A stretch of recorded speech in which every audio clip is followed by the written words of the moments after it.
నేవీలో 29 సంవత్సరాలు సేవలందించిన TU-142 ఇప్పుడు మ్యూజియంగా దర్శనమిస్తోంది. విమానంలో అడుగు పెడితే చాలు అడుగడుగునా కూడా అద్భుతంలా అనిపిస్తోంది. వినోదమే విజ్ఞానం తెలియజేస్తున్న TU-142 పై బిగ్ టీవీ స్పెషల్ రిపోర్ట్. సాధారణంగా మనం యుద్ధ విమానాలు గాల్లోనో లేదా బుక్స్లోనో చూస్తుంటాం.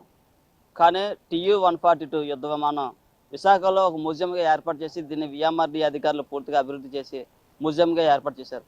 ప్రస్తుతం మనం చూసుకోవచ్చు అదే మ్యూజియంలో ఉన్న ఇక్కడ TU-142 యుద్ధ విమానం అయితే మనకి దర్శనమిస్తుంది. పూర్తిగా ఇది 2018లో అయితే దీన్ని ఇక్కడ పెట్టడం జరిగింది. పెద్ద ఎత్తున ఇక్కడికి టూరిస్టులు కానీ ప్రజలు కానీ వచ్చి ఈ ఫ్లైట్ని వీక్షిస్తున్న పరిస్థితి. అసలు దీని చరిత్ర ఏమిటి, ఎందుకు దీన్ని మ్యూజియంగా ఏర్పాటు చేశారో ప్రస్తుతం మనం తెలుసుకోవాలంటే దీని ఎక్స్పర్ట్స్ కానీ అలాగే మ్యూజియం ఈ క్యూరేటర్ కానీ అడిగి తెలుసుకుందాం.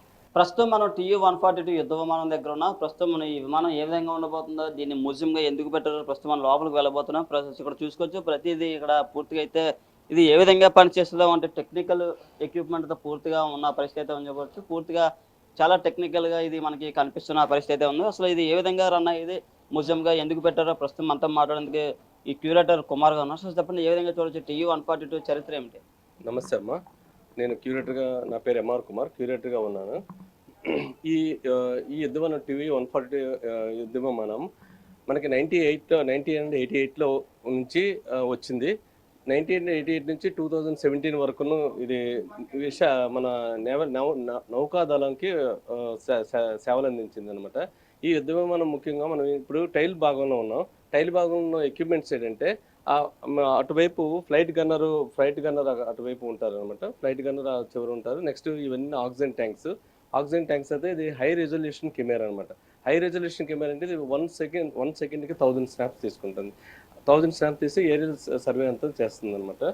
ఫర్దర్ మీరు ముందుకు వస్తే ఇటువైపు మీకు CO2 ఎక్స్టింగ్విషర్స్ మనకి ఏంటంటే ఇది ఆటోమేటిక్ ఫైర్ అయినప్పుడు ఆటోమేటిక్గా సెన్సర్ ఫైర్కి ఎక్స్టింగ్విష్ చేస్తుంది. సిమిలర్లీ మన మాన్యువల్ కూడా దీన్ని ఆపరేట్ చేసుకోవచ్చు అనమాట. మీరు ఇటువైపు చూసినట్టయితే మీకు different type of air buttons ఉంటాయి. ఇది మెయిన్లీ అనమాట మన డోర్ ఓపెన్స్కి క్లోజింగ్కి వాడుతుంటాం అనమాట. ఫర్దర్గా మనం ముందుకు వెళ్తే ఈ కంపార్ట్మెంట్లో ఏంటంటే ఇది FDR అంటే ఫ్లైట్ డేటా రికార్డర్, ఎందుకంటే మనం బ్లాక్ బాక్స్ అంటాం. ఈ బ్లాక్ బాక్స్ ఇది ఇక్కడ రియర్ సైడ్ ఉన్న బ్లాక్ బాక్స్ ఓన్లీ ఇంజిన్ ట్రబుల్స్కి, మన ఎక్విప్మెంట్స్ ఏదైనా ఎర్రర్స్ వస్తే దాన్ని రికార్డ్ చేస్తూ ఉంటుంది. ఇవన్నీ ఎక్విప్మెంట్స్ తీసేవాల్సి వచ్చిందంటే మన పర్యాటకులు వచ్చిన వాళ్ళని ఎయిర్క్రాఫ్ట్లోకి అకామిడేట్ చేసుకుని పాత్ తయారు చేసి, మొత్తం చూసారా ఈ పాత్ ఈ విధంగా తయారు చేసి పర్యాటకులు చూపిస్తూ యాక్చువల్లీ యుద్ధ విమానం ఎలాగుంటుంది అంటే వాళ్ళకు ఒక ఐడియా ఇవ్వడానికి అనమాట ఈ పాత్ తయారు చేయడం జరిగింది. మీరు ఇటు చూస్తే ఇది యాస్ట్రో నావిగేషన్ సిస్టమ్. మనకి కంపాస్ సిస్టమ్ ఫెయిల్ అయిపోతే మనకు నక్షత్రాలు ఉన్నాయి కదా కన్సల్టేషన్లో, దాన్ని ఆధారంగా చేసుకొని మన ఇండియాకి బ్యాక్ టు మన కంట్రీకి రావడానికి అవకాశం ఉంటుంది. ఈ కంపార్ట్మెంట్ ఏంటంటే ఈ కంపార్ట్మెంట్ అంతా కార్గో కంపార్ట్మెంట్. ఈ కార్గో కంపార్ట్మెంట్ ఏంటంటే అన్ని ఇందులో సోనోబైస్ ఉంటాయి, బాంబ్స్ ఉంటాయి అండ్ మిజైల్స్ ఉంటాయి. ఇవన్నీ ఇక్కడ ఈ ర్యాక్స్లో 16 నెంబర్ ఈచ్ అనమాట. ఈ ర్యాక్స్లో 16 పెడుతూ వాళ్ళు పైలట్స్ వాళ్ళ రిక్వైర్మెంట్ ప్రకారంగా స్ట్రైట్గా ఇక్కడ డ్రాప్ చేస్తారు. డ్రాప్ చేసి వాళ్ళు రిక్వైర్మెంట్ ప్రకారంగా ఎక్కడ అటాక్ చేయాలి, ఎక్కడ కొనుక్కోవాలని తెలిసి వాళ్ళు పైలట్స్ డెసిషన్ తీసుకొని దీన్ని ఉపయోగిస్తారు అనమాట. ఇది ప్లెయిన్ బాంబ్స్. ఇలాగే ప్లెయిన్ బాంబ్స్ మన ఇక్కడ ఈ ఎయిర్క్రాఫ్ట్లో 6 ఉంటాయి అనమాట. 6 ఈ ర్యాక్స్లో పెట్టడం జరిగింది అనమాట.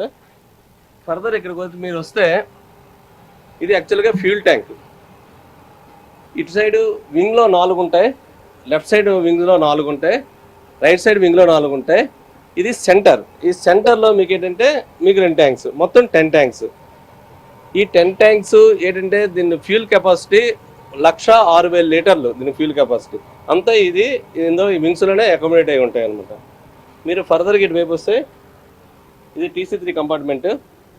Communication sets, all avionics sets అనేసి ఇక్కడ ఉంటాయి అనమాట. ఇదంతా ఎక్విప్మెంట్ అంతా రిమూవ్ చేసి విజిటర్స్కి అనుకూలంగా ఇది తయారు చేయడం జరిగింది. నెక్స్ట్ మీరు పదండి చూపిస్తారు. ఇక్కడ సీనియర్ నావిగేటర్ ఉంటారు, ఇక్కడ Taco communicator engineer communicator officer ఉంటారు. అటువైపు అనమాట సోనిక్స్ సైడ్ అనమాట ఫ్లైట్ ఇంజనీర్స్ కూర్చుంటారు. ఇక్కడ ముగ్గురు ఉంటారు. టోటల్ దాని క్రూ మెంబర్స్ 10 మెంబర్స్. దాని ఈ టీయూలో క్రూ 10 మెంబర్స్. ఈ 10 మెంబర్స్ ఈ ఫ్లైట్ని నడపడం జరుగుతుంది. With all the relevant information తోటి నడపడం జరుగుతుంది. ఈ డేటా, ఈ నావిగేటర్స్, ఈ డేటా అంతా పైలట్స్కి ఇవ్వడం జరుగుతుంది. సిమిలర్లీ మీరు అటువైపు ఇటువైపు చూస్తే, ఇటువైపు మీకు ఇక్కడ 4 అబ్జర్వర్స్ ఉంటారు. ఈ 4 అబ్జర్వర్స్ మన సముద్రంలోని ఏదైనా మా సబ్మెరైన్స్ డిటెక్ట్ చేయడానికి ఎక్కడ ఏ పాయింట్ ఉందని చెప్పి ఇవన్నీ కనుక్కోవడం జరుగుతుంది. ముందు పైలట్, కో పైలట్ ఉంటారు. ఆ పైలట్, కో పైలట్ వాళ్ళ డ్యూటీస్ ప్రకారం మొత్తం అంతా మిషన్ కమాండర్ అతనే ఆర్డర్స్ ఇస్తారు, మొత్తం ఏం చేయాలి, ఎలా చేయాలి అనేసి. నెక్స్ట్ ఏంటంటే ఇది లైఫ్ రాడ్స్ అకామిడేషన్ స్టోరేజ్ ఇది అనమాట. ఓవర్ కన్సర్న్ ప్యానల్ అంటారు. ఇందులో లైఫ్ రాడ్స్ ఉంటాయి. ఎమ్ఎన్సీలో అది ఆ థ్రెడ్ అంటే రోప్ కట్ చేసి క్రూ మెంబర్స్ దీని మీద కూర్చుంటారు అనమాట. కూర్చొని ఇది ఈ విధంగా వాళ్ళు ఎమర్జెన్సీలో వాళ్ళు స్లెదరింగ్ బోర్డు నుంచి డ్రాప్ అయిపోతారు. ఎమర్జెన్సీలో ఇక్కడ డ్రాప్ అయిపోతారు. ఫర్దర్ మీకు ఈ తాలూకా అన్ని మీకు మ్యూజియంలో పెట్టడం జరిగింది. దానికోసం ఇన్ డీటెయిల్ ఎక్స్ప్లెయిన్ మీకు మ్యూజియంలో చేస్తాను. ఇది ప్రాక్టికల్గా మీకు ఎయిర్క్రాఫ్ట్లో ఎలాగ ఉంటుంది అనేసి ఇది చెప్పడం జరిగింది. ఎక్కడ ఎవరు కూర్చుంటారు, సిట్టింగ్ ఎవరు అక్కడ కూర్చుంటారు, ఏం పని చేస్తారు, ఏ ఎక్విప్మెంట్ ఉంది, అంతవరకు ఎయిర్క్రాఫ్ట్లో ప్రాక్టికల్గా సందర్శకులు చూపించడానికి. దీనికి థియరిటికల్గా మనం మ్యూజియంలో ప్రతి ఐటమ్ పెట్టి దానికోసం ఎక్స్ప్లెయిన్ చేస్తూ ఇవ్వడం జరిగింది. ఫర్దర్ మీకు మ్యూజియం తీసుకెళ్తాను సార్. చూశారు కదా, ప్రస్తుతానికి మనం ఈ విమానంలో పూర్తిగా అయితే ఉన్నామని చెప్పొచ్చు. దీనికి పూర్తి ఎక్విప్మెంట్ అయితే పూర్తి మన విజువల్స్లో కెమెరా పని అయితే చూపిస్తున్నారు. అలాగే ఇక్కడ ఏ విధంగా ఎంతమంది సిబ్బంది ఉంటారో, ఏ టెక్నికల్ ఆస్పెక్ట్స్ ఉంటాయో పూర్తిగా అయితే వివరాలు అంతా డీటెయిల్గా మనకి క్యూరేటర్ గారు చెప్పడం జరుగుతుంది. ప్రస్తుతం చూడొచ్చు ఇక్కడ సిబ్బంది అయితే ఒక్కొక్కటి కమ్యూనికేట్ చేస్తూ అసలు ఏ విధంగా దీన్ని ఆపరేట్ చేస్తారో వంటిది అయితే పూర్తిగా అయితే ఇక్కడ స్టాఫ్ ఉన్నారని చెప్పొచ్చు. ముఖ్యంగా ఇక్కడ అలాగే ఈ ప్రాంతంలో అలాగే ఒక 4 అయితే స్టాఫ్ అయితే ఉన్న పరిస్థితి ఉంది. ఇది సుమారుగా 29 సంవత్సరాల పాటు ఈ ఫ్లైట్ సేవలు అందించడంతో నేవీలో ఎలాంటి యుద్ధానైనా ఛేదించగలదని క్యూరేటర్ గారు కూడా చెప్పారు. అయితే దీని పూర్తి వివరాలు ఇంకా మరో మ్యూజియంలో ఉన్నాయి, దానిలో కూడా వెళ్ళి తెలుసుకునే ప్రయత్నం చేద్దాం. ఇప్పటి వరకు మనం యుద్ధ విమానంలో లోపల ఏ విధంగా ఉంటుందో అది అంటే మనకు కళ్ళకు కట్టినట్టు చూపించాం. ప్రస్తుతం మనం తర్వాత మ్యూజియంలోకి వెళ్ళాం. ఇక్కడ యుద్ధ విమానానికి సంబంధించిన పరికరాలు కూడా ఏ విధంగా ఇక్కడ మ్యూజియంలో పెట్టారో ప్రస్తుతం మనతో మాట్లాడేందుకు క్యూరేటర్ కుమార్ గారు. చెప్పండి, ఈ మ్యూజియంలో ఏ అంశాలు మనకి పరిధిలోకి వస్తాయి? కరెక్ట్. ఇది ఏంటంటే మనం ఇప్పటివరకు మీకు చూపించింది యుద్ధ విమానంలో ఉన్న తాలూకా ఎక్విప్మెంట్స్, వాటి తాలూకా యూజెస్ మీకు చెప్పాను. ఈ మ్యూజియంస్ ఏంటంటే మనం వచ్చే పర్యాటకులకి అనుకూలంగా థియరిటికల్గా ముందు ఇక్కడ ఒక అవగాహన పొంది మిగతాది ఫిజికల్గా అక్కడ చూడడానికి పంపిస్తుంటాం. ముందుగా ఏంటంటే మనకి మీకు ఇటువైపు చూస్తే మన VMDRA తాలూకా మోడల్, ఈ ఎయిర్క్రాఫ్ట్ తాలూకా మోడల్ ఇక్కడ పెట్టడం జరిగింది అనమాట. ఈ మోడల్ అంటే TU-142 ఎయిర్క్రాఫ్ట్ మనం 2017లో ఏప్రిల్ నెలలో ఈ మోడల్ తయారు చేసి ఇక్కడ పెట్టడం జరిగింది. పర్యాటకులు అందరూ వచ్చి ఈ మోడల్ చూస్తారనమాట. ఇటుపక్క మీకు వస్తే మీకు ఏంటంటే మీకు ఇది యుద్ధ విమానం TU-142 ఈ అల్బట్రోజ్ అనే పక్షి ఆధారంగా ఇది డిజైన్ చేయడం జరిగింది. ఈ అల్బట్రోజ్ గాలిలో 16 గంటల 45 నిమిషాలు కంటిన్యూస్గా ఫ్లై చేస్తుంది. ఈ బర్డ్ ఆధారంగా చేశారు కాబట్టి ఈ యుద్ధ విమానం ఇది కూడా 16 గంటల 45 నిమిషాలు కంటిన్యూస్గా ఫ్లై చేస్తుంది. దీని తర్వాత మెయిన్ రోల్ ఏంటంటే it is anti submarine warfare, also long maritime reconnaissance. So ఈ రెండింటికి దాని బర్డ్ తాలూకా ఆహారం ఫిష్, సబ్మెరైన్ తాలూకా టార్గెట్ ఏరోప్లేన్ తాలూకా టార్గెట్ సబ్మెరైన్. దానికి సింబాలికల్గా ఫిష్ సబ్మెరైన్ అక్కడ పెట్టడం జరిగింది అనమాట. ఇది మనకి ఇనిషియల్గా ఈ TU-140M 1988లో 2 ఎయిర్క్రాఫ్ట్స్తో INS హన్సా WMలో మనం గోవాలో పెట్టడం జరిగింది. దాని తర్వాత మొత్తం స్క్వాడన్ 8 ఎయిర్క్రాఫ్ట్స్తో మన కొత్త అరుకోనం రాజాలి INS రాజాలిలో ఎరుకోనంలో షిఫ్ట్ చేయడం జరిగింది. అక్కడ నుంచి మొత్తం ఆపరేషన్స్ అన్ని అక్కడ నుంచి క్యారీ చేయడం జరిగింది అనమాట. మనకి 92లో అరుకోనంలో లాంచ్ చేశారు. నెక్స్ట్ ఇది 2007లో దీన్ని డీకమిషన్ చేసి INS డాగాలో వాటర్ సెల్యూట్ ఇచ్చి మొత్తం దీన్ని డీకమిషన్ చేసి ఇక్కడికి తేవడం జరిగింది. అక్కడ డిసెంబుల్ చేసి ఇక్కడ అసెంబుల్ చేశారు, మ్యూజియం పెట్టడం జరిగింది. ఇక్కడ నుంచి ఆపరేషన్స్ అన్నీ అవుతాయి. ఇంకా ఫర్దర్ 16 అవర్స్ బియాండ్ మనం ఫ్లై చేయాలనుకుంటే ఇది ఏరియల్ టు ఏరియల్ ఫీలింగ్ అంటే ఏరియల్ ఫీలింగ్ అంటే ఎయిర్ టు ఎయిర్ ఫీలింగ్ అనమాట చేయడం జరుగుతుంది అనమాట. నెక్స్ట్ మీరు కుడివైపు మీ ఇటు సైడ్ చూస్తే మన సందర్శకులకి అంటే ఇక్కడికి వచ్చే విజిట్ చేసే పర్యాటకులుగా ఉండి అందరికీ అనుకూలంగా విశాఖపట్నంలో ఏ ప్లేస్లో ఏ టూరిజం ప్లేస్లు ఉన్నాయో వాళ్ళకు అవగాహన కోసం ఇక్కడ చెప్పడం జరిగింది అనమాట. మన వైజాగ్ చాలా మంది సందర్భాలు వస్తారు. సో వాళ్ళకి ఇది చెప్పడం జరుగుతుంది అనమాట. అంటే చూసి బట్ గ్లాన్స్ వాళ్ళు చూడగానే అర్థం అవుతుంది ఏంటి చూడగలుగుతారు, ఏంటి ఏ ప్లేస్కి వెళ్ళగలుగుతారో మనం అందరూ ఒకే షీట్లో ఏ ప్లేస్ చూస్తే బెటర్ ప్లేసెస్ అని చెప్పడం జరుగుతుంది అనమాట. వాళ్ళు ఈ వైజాగ్ వచ్చే టూరిస్టులు అందరికీ అనమాట. ఫర్దర్గా నెక్స్ట్ ఈ ఎయిర్క్రాఫ్ట్ మ్యూజియం కూడాను ఎయిర్క్రాఫ్ట్ లాగే టన్నెల్ వైజ్, అంటే నెంబర్ 1 టన్నెల్ ఎలాగే కంపార్ట్మెంట్స్ ఉంటాయి ఎయిర్క్రాఫ్ట్లో, ఇక్కడ కూడా టన్నెల్ 1, టన్నెల్ 2, టన్నెల్ 3 అనేసి ఒక్కొక్క టన్నెల్లో కొంత భాగం పెట్టి సందర్శకులకి వివరించడం జరుగుతుంది. ఫర్దర్ మనం టన్నెల్ 2లోకి వెళ్దాం. మీకు టన్నెల్ 2లోకి తీసుకువెళ్తాను. ఇది రండి. ఇతని పేరు సైంటిస్ట్ ఆండ్రూ టప్లెవ్. ఇతని పేరు ఆధారంగా ఈ ఎయిర్క్రాఫ్ట్ పెట్టడం జరిగింది. మన నేవీ కోసం ఈ నేవల్ యూజర్స్ కోసం ఎయిర్క్రాఫ్ట్ తీసుకురావడం జరిగింది. ఇతను army officer, also aeronautical engineer అనమాట. ఇతను 10 years బర్డ్ మీద ప్రయోగాలు చేసిన తర్వాత ఆ బర్డ్ని ఈ విధంగా పెట్టిన తర్వాత మీరు can see the shadow of the aeroplane, ఆ ఏరోప్లేన్ మీరు చూడగలుగుతున్నారు. సో ఆ విధంగా అతను ప్లాన్ చేసి ఈ ఎయిర్క్రాఫ్ట్ డిజైన్ చేయడం జరిగింది. మీరు ఈ కుడి భాగం అంతా ఆల్బర్ట్ హోసర్ల జీవిత చరిత్ర, ఆండ్రూ టప్లెవ్ జీవిత చరిత్ర and technical data of the aircraft. Technical data aircraft అంటే ఇది విత్ లోడ్తో 185 tons technical data, tons of load అనమాట దీని వెయిట్. అండ్ ఇదేంటంటే కంటిన్యూస్గా 16 hours 45 minutes ఫ్లై చేస్తుంది. అండ్ ఆల్సో దీని ఫ్యూల్ కెపాసిటీ 1,06,000 liters. ఇది స్టోరేజ్ కెపాసిటీ అనమాట. ఇంజిన్ వెయిట్ ఏమో 3,700 kgs. అంటే ఒక ఇంజన్ ఇలాంటి 4 ఉంటాయి, ఒక ఇంజన్ 3.7 kgs, అప్రాక్సిమేట్లీ 4 tons అనమాట. సో అలా 4 ఇంజిన్స్ ఉంటాయి అనమాట. Average fuel consumption 6 tons per hour. ఒక గంటకి 6 tons ఫ్యూల్ కన్సంప్షన్ చేస్తుంది. ఇటువైపు చూస్తే మీరు నేవల్ అచీవ్మెంట్స్, ఆఫీసర్స్ వాళ్ళ తనకి అచీవ్మెంట్స్, మైల్ స్టోన్స్ అన్ని క్రోనాలజికల్ ఆర్డర్లో ఇవ్వడం జరిగింది. 1987 నుంచి 2001 వరకును, December 2001 వరకును ఈ ఎయిర్క్రాఫ్ట్ ఎక్కడెక్కడ పార్టిసిపేట్ చేసిందనేసి. ఈ ఎయిర్క్రాఫ్ట్ ముఖ్యంగా operation cactus, operation Parakram, operation కార్గిల్లో పార్టిసిపేట్ జరిగింది. ఆపరేషన్ పార్టిసిపేట్లో మేజర్ రోల్గా ప్లే చేసింది అనమాట. సో ఈ విధంగా క్రోనాలజికల్ ఆర్డర్లో మీకు ఇవ్వడం జరిగింది. సో అక్కడ మీద ఇది ఒక పైలట్ స్టేషను. మీ ఎయిర్క్రాఫ్ట్లో చూసారు కదా పైలట్ సీటు అన్నీ.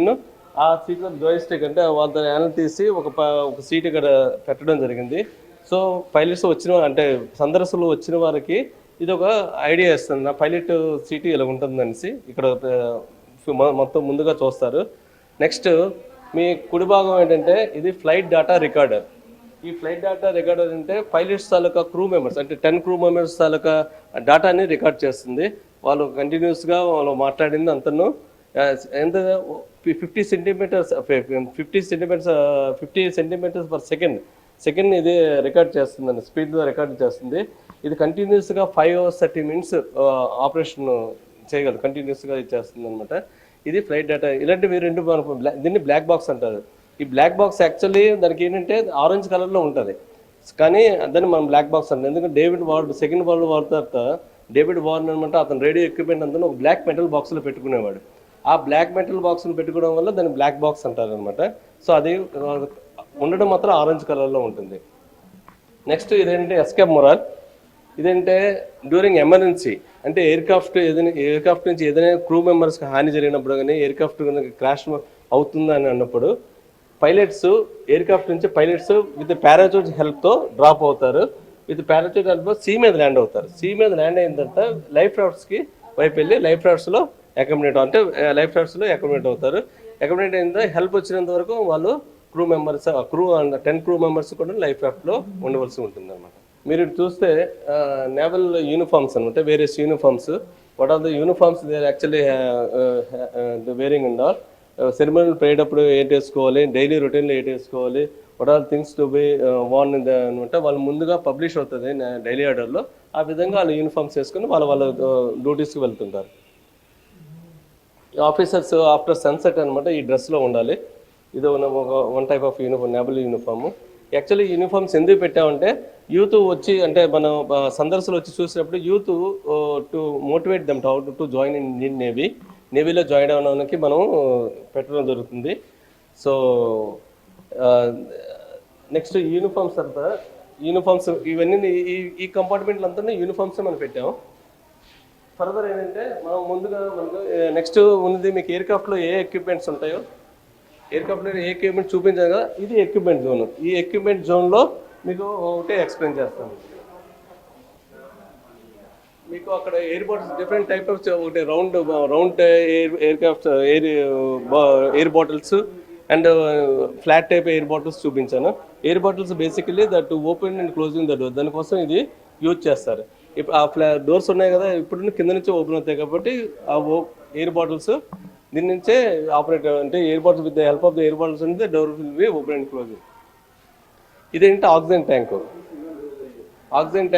ఆక్సిజన్ ట్యాంక్లో ఏంటంటే మనకి క్రూ మెంబర్స్కి ఎనఫ్ ఆక్సిజన్ సప్లై కోసం ఈ ఆక్సిజన్ 5 నెంబర్స్ ఆక్సిజన్ ట్యాంక్స్ ఉంటాయి ఎయిర్క్రాఫ్ట్లో. అందులో ఒకటి రిమూవ్ చేసి ఇక్కడ మ్యూజియంలో పెట్టడం జరిగింది. సో హై ఆల్టిట్యూడ్లో వెళ్ళినప్పుడు అట్మాస్ఫియర్ ప్రెజర్ వల్ల ఆక్సిజన్ లెవెల్ తక్కువ అయితే ఆక్సిజన్ ట్యాంక్స్ వల్ల సప్లై జరుగుతుంది. ఇది turbo generator to basically give the supply AC to DC supply అన్ని టర్బో జనరేటర్స్ ఇస్తాయి. మీ రైట్ సైడ్ చూస్తే sonobuoys active, passive and semi active sonobuoys ఇవి పెట్టడం పెట్టడం జరిగింది. సోనోబాయ్స్ బేసికలీ దీని పర్పస్ ఏంటంటే ఇది ఎయిర్క్రాఫ్ట్ నుంచి డ్రాప్ చేస్తారు. డ్రాప్ చేసిన తర్వాత ఇది టు డిటెక్ట్ ద సబ్మెరైన్స్, అంటే సముద్రంలో ఉన్న సబ్మెరైన్స్ కనుక్కోవాలంటే మనం బాయ్స్ డ్రాప్ చేయాలి. బాయ్స్ డ్రాప్ చేసిన తర్వాత అది ఎలా పనిచేస్తుందో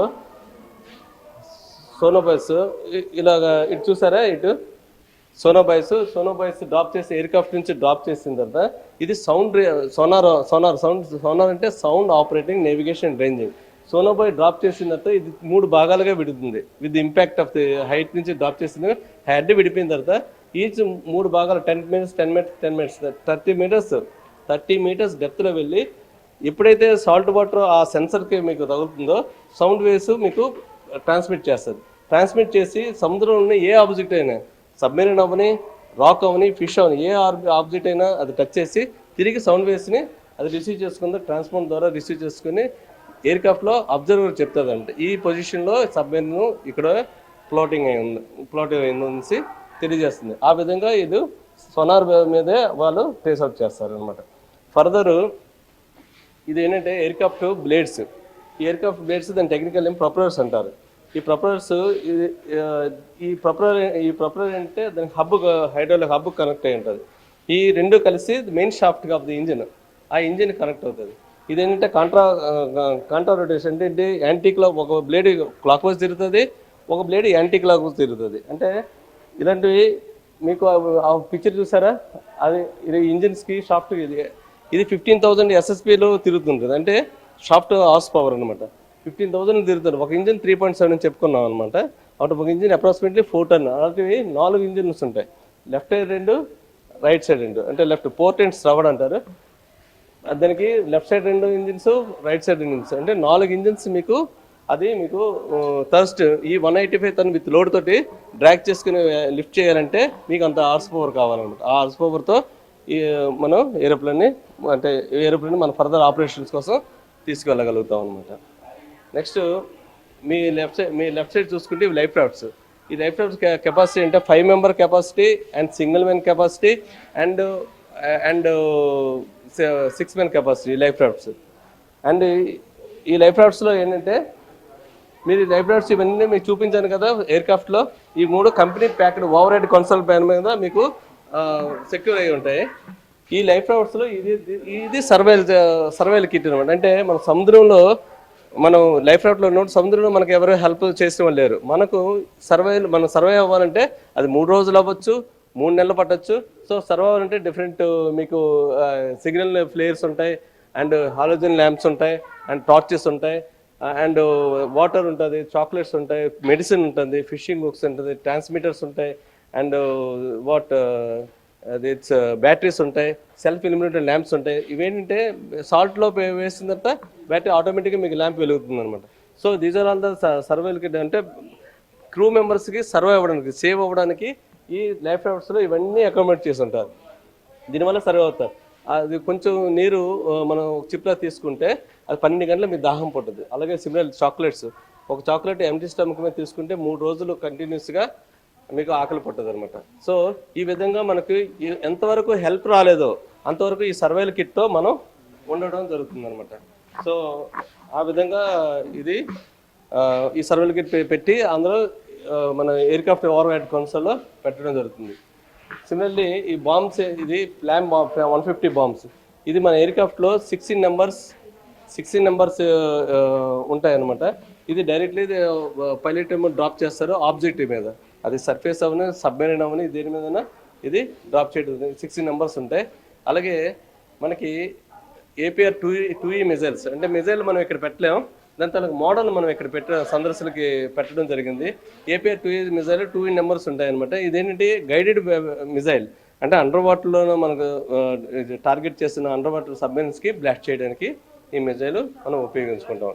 ఫర్దర్ మీకు నెక్స్ట్ కంపార్ట్మెంట్లో మీకు దాని తనకు ప్రొసీజర్ ఎలాగంటే మీకు బ్లాస్టింగ్ అవుతుంది ఎలా చేస్తారంటే మీకు ఇక్కడ డెమోన్స్ట్రేట్ చేసాం. ప్రస్తుతం మనం వార్ జోన్లోకి వచ్చాం. ఇక్కడ వార్ జోన్లో TU-142 యుద్ధ విమానం ఏ విధంగా యుద్ధం చేయబోతుందో ప్రస్తుతం మనతో మనకి ఇవన్నీ చూపించేందుకు ప్రస్తుతం క్యూరేటర్ గారు ఉన్నారు. ఇక్కడ ప్రస్తుతం మనకి డిమాలిజేషన్ ప్రతిదీ చూపించడం జరిగింది పూర్తిగా. ఇక్కడైతే ఇది వార్ ఏ విధంగా జరిగేదో ప్రస్తుతం మనతో క్యూరేటర్ చెప్తారు. సార్ చెప్పండి పూర్తి వివరాలు ఏంటి సార్? యాక్చువల్గా మనం అప్పుడు మనం ఆ రూమ్లో మనం ఏం చేస్తుంటే బాంబ్స్ ఎన్ని ఉంటాయి, మిజైల్స్ ఎన్ని ఉంటాయి మాట్లాడుకున్నాం. ఇప్పుడు వార్ జోన్స్లో ఏంటంటే బేసికలీ మనం ఉన్న ఆ బాంబు ఎయిర్క్రాఫ్ట్ నుంచి సబ్మెరీన్కి ఎలాగ బ్లాస్ట్ చేయడం జరుగుతుందని చూపించాం. నెక్స్ట్ ఏంటంటే ఇది కూడా ఏరోప్లేన్ నుంచి సబ్మెరీన్ ఫ్లోటింగ్ అవుతున్న సబ్మెరీన్ ఎలాగ అవుతుందో చూపించాం అనమాట. నెక్స్ట్ ఇది ఏంటంటే మనం ఎయిర్క్రాఫ్ట్లో మీరు చూపించాను, ఫ్లైట్ గన్నర్ రేర్ సైడ్ కూర్చుంటారు, అంటే టైల్ సైడ్ కూర్చుంటారు.